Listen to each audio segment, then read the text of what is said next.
this supposed to come up before the beginning of the training.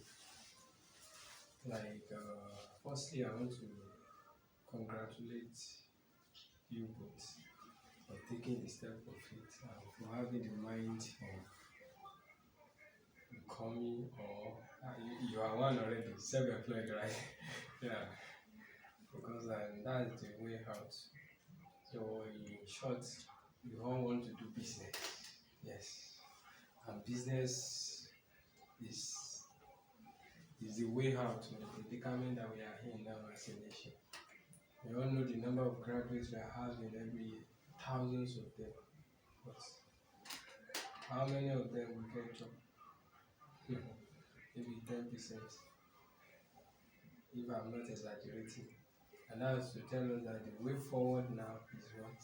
Being self-employed, having something to do that can fetch you money. And that's what we call business. Now, what is business? Business is all about solving problems. Business is solving people's problems in order to make profit, in order to make money. So we are in a generation that people want something for nothing, and it's not done. The only thing we get for nothing is what is salvation, and even it's not even for nothing. Jesus Christ had to die, he laid down his life. God had to give his precious son so that we can be saved. So in this, even in free town, nothing is free. So we must give something so that we can get something. That's what business is all about. Business is all about solving problems. And now, business makes one a good father and a good mother. Why? Having a college certificate, maybe as a medical doctor and an engineer, you understand, ends with the person. As soon as the person is gone, the certificate becomes useless. Like my own dad now, my own dad is dead. He previously was a teacher, teaching at Oyo Baptist High School. When he died, I couldn't say, okay, now my dad is died. The position is vacant now, let me go and take it. Give me the position. It's not possible. Why? Because as soon as he died, the certificate died with him. So what business can make a man and a woman a good father and a good mother? And the Bible says a good one leaves inheritance for his children's children. The business that you start today, if we are no more, if we've trained the children that are coming behind us, they will take it over from us. And that's why today we hear of Henry Ford 1, Henry Ford 2, Henry Ford 3. You understand? We hear of John D. Rockefeller 1, John D. Rockefeller 2, John D. Rockefeller 3, and so on. Because what they pass down to their children is what we call business. They passed out, they lay down inheritance for their children. So business is an avenue to step into the shoe of a good father and a good mother. And now, another thing I want us to know about business is this, and that's what scares most people out, which is business is risky. What do I say? Business is risky. It's risky. Oh. Business is risky. Like some people always say, they call it the journey of uncertainty. The journey of uncertainty. But the fact that it's a journey of uncertainty, that one does not mean we should take it as such. Any man that is entering into business and he swallowed that statement, hook, line, and sinker, I'm afraid the person is yet to know what he's into. Because as a businessman must be optimistic at all times. A businessman must always expect the best. And as the businessman is expecting the best, he also make plans, adequate plan for the worst. Am I communicating? We expect the best, we work for the best, we dream of the best, we imagine the best, we talk the best, we feel the best, but we should also prepare for the worst. Why? Because business is risky. If I know of no other person, I know of Donald Trump. When Donald Trump started, it got to a time that he was neck deep in debt. minus billions of dollars. He was in debt, and people were saying, Donald Trump is finished. Donald Trump is finished. Donald Trump is finished.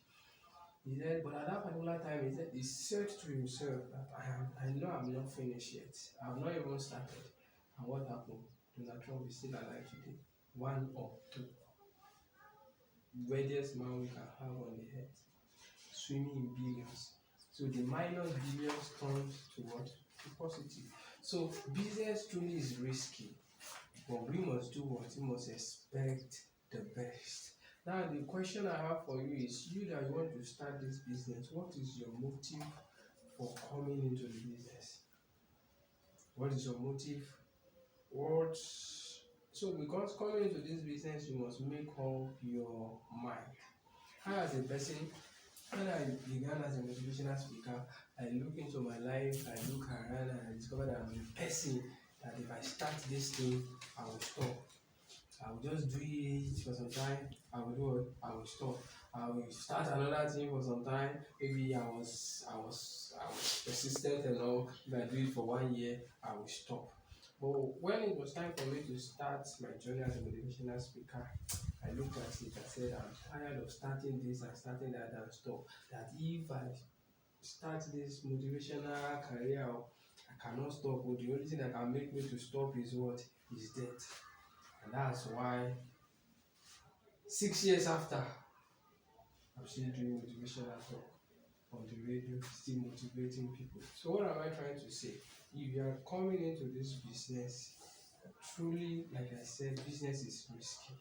The business is a game of what? Of gain and loss. Are we think? But if you say, okay, I'm determined to come into this thing, if it is working for others, I don't care what about. For me, it will do what? It will work. So come into this business with the mentality that for me, it will work. If others are making millions of this thing, me too, I will do what? I'll make it. So I prepare your mind for the worst. Win and win. Am I communicating? The win is either we win or we win. Is that okay? Is either we win or we win. I'm not backing out whatsoever, and I'm ready to learn all what that it takes, because what differentiates the successful from the failure is what we call knowledge. What do I say? What differentiates the successful from the failures is what? Knowledge. Knowledge is what that makes the difference. Knowledge is what that makes the difference. And that's why you see two people, one they are selling the same thing. This person is selling meat, the person is selling meat, same meat, cow meat. And this person will be selling 2 million in a day. Another person is just selling 2,000. And they sell the same meat. What makes the difference? Knowledge. But actually, there are other factors that could be responsible for that. Commitment is there. How committed is he? When the other person wakes up by 4 a.m., him is still snoring by 10 a.m. So that is the difference. When this person, treats customer well, this one is treating customers anyhow. Is that it? So several factors could be responsible.